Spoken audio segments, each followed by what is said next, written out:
ఈ ఆర్థిక సంవత్సరానికి సంబంధించి పూర్తి స్థాయి బడ్జెట్ కోసం తెలంగాణ ప్రభుత్వం కసరత్తు ప్రారంభించింది. ఇందుకోసం రాష్ట్ర ఆర్థిక శాఖ అన్ని శాఖల నుంచి ప్రతిపాదనలు కోరింది.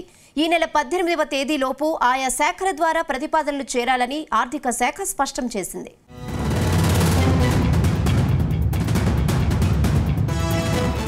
వచ్చే నెలలో అసెంబ్లీ బడ్జెట్ సమావేశాలు నిర్వహించేందుకు ప్రణాళికలను సిద్ధం చేస్తోంది తెలంగాణ ప్రభుత్వం. రాష్ట్రంలో కాంగ్రెస్ అధికారంలోకి రాగానే 2024-25 సంవత్సరానికి సంబంధించి మొత్తం 2,75,891 కోట్లతో ఓట్ ఆన్ అకౌంట్ బడ్జెట్ను ప్రవేశపెట్టింది.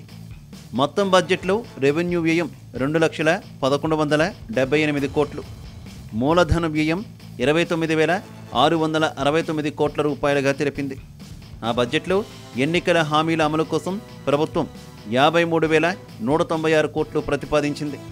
వ్యవసాయానికి 19,746 కోట్లు, నీటిపారుదల కోసం 28,024 కోట్లను ప్రతిపాదించారు.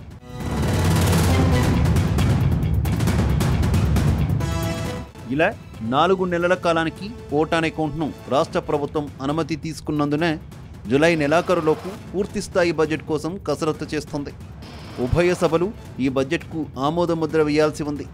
అయితే ఈసారి పూర్తిస్థాయి బడ్జెట్ కోసం ప్రభుత్వం కసరత్తు చేస్తున్న నేపథ్యంలో ప్రభుత్వ ప్రాధాన్యతా పథకాలు దృష్టిలో పెట్టుకోవాలని రాష్ట్ర పద్దు రూపకల్పన చేయాలని సీఎం నిర్ణయించినట్టుగా తెలిసింది.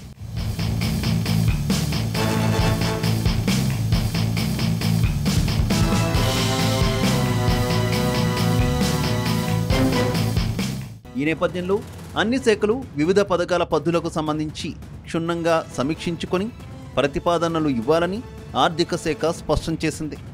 కాంగ్రెస్ ప్రభుత్వం అధికారంలోకి వచ్చినప్పుడు దాదాపుగా 6.71 లక్షల కోట్ల అప్పుల భారం ఉండగా వరుసగా ఎఫ్ఆర్బిఎం పరిధిలో అవకాశాల మేరకు అప్పుల మీద అప్పులు చేస్తూ బాండ్లు తాకట్టు పెడుతూ పాలన కొనసాగిస్తోంది. ఇప్పటికే 6 నెలల్లో ఎఫ్ఆర్బిఎం పరిధికి మించి 12,905 కోట్ల రూపాయల అప్పు చేసింది.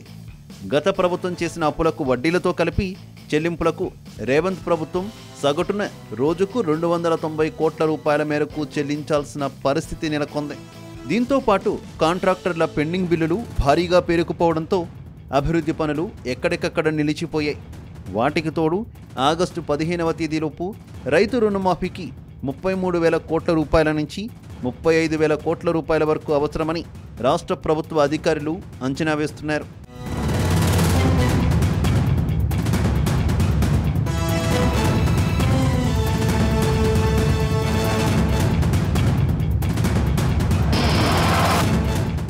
ఈ హామీని ఖచ్చితంగా అమలు చేసి తీరాల్సిందేనని, నిధుల సేకరణకు ప్రణాళిక రూపొందించాలని సీఎం రేవంత్ రెడ్డి ఆదేశించడంతో ఆర్థిక శాఖ అధికారులు కసరత్తు చేపట్టారు. ఈ క్రమంలోనే కార్పొరేషన్ ఏర్పాటు చేసి రుణమాఫీ చేయాలని ప్రభుత్వం యోచిస్తోంది. దీనికి రిజర్వ్ బ్యాంక్ అంగీకరించాల్సి ఉంటుంది. లేదంటే ప్రత్యామ్నాయ ఆదాయ వనరులు సమకూర్చుకోవాల్సి ఉంటుంది. అలాగే రైతుల పంట బీమాకు ప్రభుత్వం ఏటా 2,000 కోట్ల రూపాయల ప్రీమియం చెల్లించాల్సి ఉంది. రాష్ట్రంలో 1.32 కోట్ల ఎకరాల్లో పంటలు సాగవుతుండగా 2019 నుంచి ఫసల్ బీమా అమల్లో లేదు. ఇప్పుడు ప్రభుత్వం పంటల బీమాకు ప్రీమియం భరించాల్సి ఉంది. ఇకపోతే రైతు బంధు ఖరీఫ్ పంటల సాగు ప్రారంభమైన ఇంకా ప్రభుత్వం రైతుల ఖాతాల్లో జమ ప్రారంభించలేదు. ఈ నేపథ్యంలోనే పూర్తిస్థాయి బడ్జెట్లో హామీల అమలుకు ఎంత కేటాయిస్తారు, ఆదాయం పెంపుపై ఎలాంటి చర్యలు చేపట్టారన్నది త్వరలో తేలనుంది.